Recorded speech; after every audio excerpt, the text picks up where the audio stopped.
great many people have developed the habit of procrastination, of putting off their major tasks or activities and spending most of their time focusing on things that are not really important, things that don't make a difference in their lives. In this video, I am going to give you some tips that will surely help you improve your focus on whatever activity you set your mind to, so that you can really benefit from those activities. I will give you strategies that will help you focus on most important and meaningful things in your life that will really make a difference in the long run. But before I start, I urge you to buy this book if you don't have it.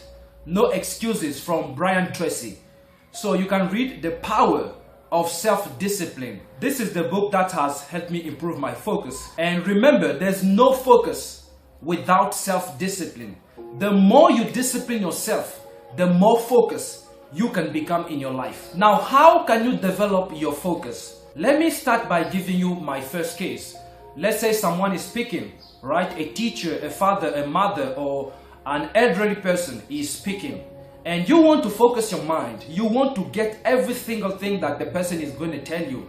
Or maybe you are watching a video titled 5 Secrets to Become Fluent in English. And you are an English learner. You really want to learn from this video.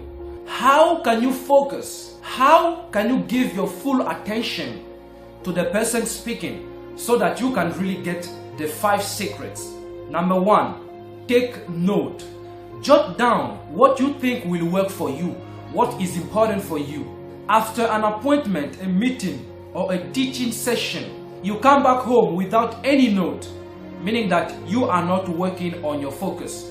Because the one taking notes knows that spoken words, volatile, but written words remain. So learn how to take notes in important meeting. Jot down what you think is important for you. That's number 1. Number 2, you only have 2 things to look at when someone is speaking: the person's eyes or the transcripts.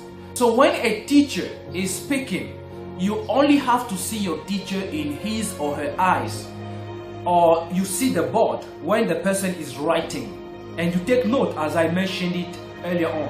When you do that, it means you are really focused. You don't have to notice everything around, but you focus on the person speaking and what the person is writing. So meaning that if you want to improve your focus, if you want to focus on your father, your mother, or any elderly person while they are speaking and get everything that a person is telling you, what you have to learn is to see the person in the eyes, to see the board if there is anything that the person is writing, and then to take note. That is very important. Now, somebody may tell me, Mr. VK, in Africa, in our culture, they say if an elderly person is speaking, if your mother, your father, your uncles are telling you something, you don't have to see them in the eyes. You have to look down and don't see them in the eyes, right? This is a culture, it's a tradition or whatever, and I do respect that. But don't take your culture and bring it to your professional life. Otherwise, you'll be like a coward, a shy person. So that stay in your culture, in your parental house. Don't mingle the environments. Your professional environment is totally different from your parental environment. Number 3, don't touch anything. If you want to focus when somebody is speaking, leave everything until we finish our teaching session. Just imagine you are talking to me and I'm there, I'm manipulating my phone. How are you going to feel? Offended, right? So does it mean that I am focused? No, I am not focused, since I am holding my phone and somebody is speaking to me. So your eyes and your ears work in perfect harmony. The more you can see, the better you can get the message and understand. Now let's talk about focus in your life in general. You see, focus can really help you become very productive in whatever activity you do. And here is the most important question you should ever ask yourself before starting any activity. Why am I doing this? To gain what result exactly? This is a matter of a reason, a purpose. It is a matter of why. So while answering that question, be very specific. And let's say you are working in a company and you want to keep your focus in your job so that you become more productive. Ask the question, what exactly have I been hired for? What results are expected from me? So talk to your boss if possible. He or she will tell you exactly what result he or she is expecting from you. And focus on highest value areas. What can you and only you do that, if done very well, will make a real difference in that company? If you are a good employee, there is always an answer to this question. What is the most valuable use of your time right now? When you start asking these questions before getting involved in any activity, you can know that you have started working on your focus. After knowing the reason why you should do it, before getting involved in any activity, you can also ask the question, is this the very best use of my time right now? Don't I have something better to do right now? Answer these two questions and do the right thing. That will positively impact your life in the future, depending on your dreams and your vision. And if what you start doing is not really important at that time, so why should you do it? Self-discipline is the key to developing focus on any activity you set your mind to. If you truly want to develop your focus, you must learn how to discipline yourself. That's why I told you to buy the book, No Excuses, from Tracy.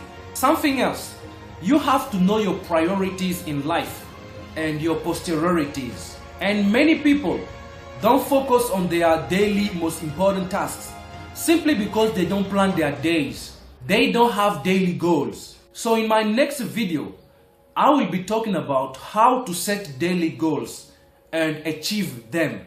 If you want to focus in your life, if you want to give your full attention to most important things in your life and become very productive and see results, you must plan your days. You must know your priorities and your posteriorities. Many people know their priorities. Unfortunately, they don't know their posteriorities. A priority is simply something that you do very often. You do it as soon as you decide you do it. It's something important for you or to someone you care. So if you don't do it, it will negatively influence your future. And a posteriority is something that you don't value. You do less of it. Most of the time you procrastinate many times before even doing it. It's not really important because it doesn't make a difference in the long run. So meaning that if you decide to play a video game right now and you leave the book you are supposed to read, or maybe something you are supposed to do, a person you are supposed to meet, you leave it because of a video game right now, meaning that the video game is becoming a priority and the person you are supposed to meet or anything you are supposed to do is becoming a posteriority. But if you know your priorities very well and your posteriorities, you have them on a sheet of paper, you can clearly see them, you know them very well. You can't spend your time in hocus pocus activities, because as soon as you start that activity, when you read your paper or your mind will tell you that this is not a priority.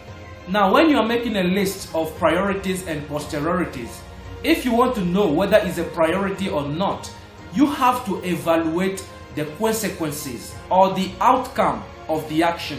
One of the most important words in developing self-discipline and focus is consequences. The positive or negative impact it will have if you do it. For every action, there is an equal and opposite reaction. That's not my law. You've heard of it already, right? I will leave you with this.